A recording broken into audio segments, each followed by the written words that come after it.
it's Lexi at Cozy Tea Cafe on Bookstagram. Today I'm going to be going over a summary of Six Scorched Roses, which is a short little novella in the Crowns of Nyaxia series. It's supposed to be kind of nestled in between book 1 and 2, so after Serpent and the Wings of Night. It is not necessary, it just provides a little bit more information and backstory on Vale and Lilith, who show up in the second book, Ashes and the Star-Cursed King. So I'm going to be summarizing it today. It should be very short, but full of spoilers, as always. So if you want to read it on your own, don't watch this video. It's like 4.5 hours on audiobook. But if you don't want to read it, or if you just want a little recap, continue watching. So we start with Lilith, who was born very sickly. She was never expected to survive past childhood. She was born into a town called Adkova, ruled by Vitaris, the fickle god of abundance.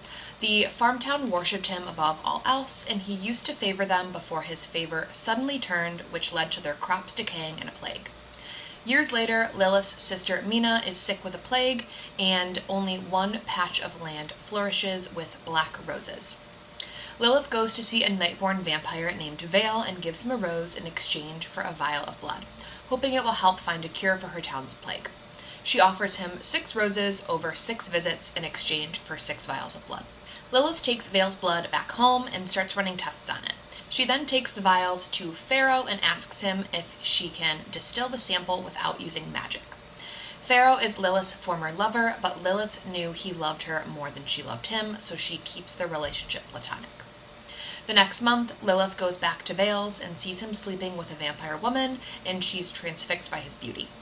She gives him a rose in exchange for another vial of blood, and Vale mocks her for not being afraid to walk into a vampire's house unannounced, but for being flustered after catching him have sex. Vale was born a vampire, and he says that vampires look down on the turned.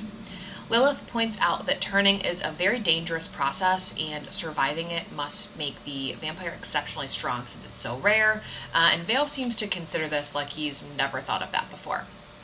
Vale flirts with Lilith and offers to let her stay the night because it's late, but she ends up leaving. Lilith tests the distilled blood on plague-infected mice, and they survive, but they still have the plague. She goes to get more blood from Vale, and she is attacked by 5 humans and stabbed in the shoulder. Vale shows up, kills the humans, and takes her back to his mansion. She wakes up 3 days later, bedridden, and she feels that her illness is worse. Vale tells her that she'll have to stay for at least a week, and he says that he'll send a boy to check on her sister daily. Lilith learns that Vale was the 3rd best general in the House of Night. As she's drawing blood, someone knocks on the door, and she sees a faceless figure hand Vale a letter. He seems annoyed, and he tells the figure that he's not going back. He tells Lilith that the vampires are trying to get him to go back to Obitrace to help overthrow the current king and put a Rishan vampire on the throne, but he won't do it. He says that the new heir isn't king material and no one will bow to him. Lilith chastises him for being stubborn and selfish.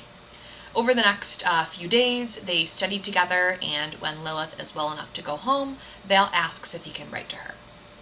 Lilith receives her first letter from Vale, and her sister Mina tells her to be careful. Mina continues to decline, and an acolyte named Thomason begins to visit her daily, but he keeps a suspiciously close eye on Lilith. Vale sends Lilith a letter with a discovery, and she's able to turn the blood into a working cure for the plague in her rats.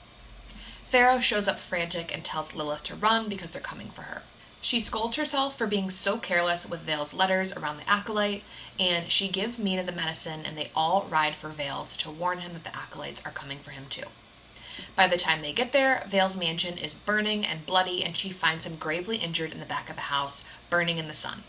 Thomason blames Vale for the plague and tries to kill them, but Lilith swings her axe at him first. She is stabbed in the abdomen by another acolyte, while Vale attacks and kills the rest. Pharaoh and Lilith fear the wrath of Vitaris after Vale, a child of her enemy, Nyaxia, killed his acolyte. Lilith quickly burns the bodies and hopes that they're far enough away from Adkova to prevent Vitaris' wrath from destroying their city. Lilith sends Pharaoh back to town with the medicine and tells her to give it to all of the infected as she heals Vale with the medicine. She apologizes, but he says that it's not her fault. Humans have always blamed his kind. He tells her that he decided to go back to Obitrace and help the Rishan because of her. Vale asks why she came to him when she found out the acolytes were coming, and she lies and says that her work isn't done, and he clearly sees that this is a lie. She tells him that she's dying and she can't give him what he wants, and he says that he only wants her, whatever she's willing to give him. She kisses him and they sleep together. The next morning, Lilith sees a huge storm over Adkova and knows that Vitaris is punishing her city. Vale offers to go with her and help, but she tells him to leave for Obitrace. He offers to take her with him and draw Vitaris away from Adkova, but she says no, that she has to stop this. Lilith sees Mina in a field behind her house, cured but looking up at Vitaris in the clouds. Lilith offers Vitaris a deal, and he reveals that her father made a deal with him a long time ago for fertile soil. Vitaris told her father that life required death, and he foolishly agreed. Lilith realizes that it was her father who damned them all, and all that he received was a fertile land that grew the roses, but he never saw it because he died of the plague. She sees Vale flying in the distance and quickly makes a bargain before he can arrive. She offers to play a game with Vitaris. If she gives him back everything that her father bargained for, he'll have to treat the plague, and he agrees. She hands him soil, a flower, and then she realizes that her father would have wished for her health, and she offers herself. Vitaris says that humans aren't so boring after all, and he kisses the life out of her as 15 years worth of illness return to her. As she's dying, Vale asks if she wants to live, and she realizes what he's asking, and she says yes, and he turns her. Lilith wakes up weeks later, successfully turned, and Vale tells her that the plague is gone.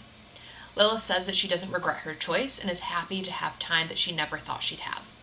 Vale asks her to come to Obitrace with him, and she says yes, which leads directly into the next book. Like I said, very short one today. I'm going to be trying to summarize all 3 books, including this novella, before the 4th one comes out on August 5th, so stick with me. If you have any recommendations for books you'd like me to summarize in the future, just leave me a comment and I'll try my best to get to it, and thank you for watching today.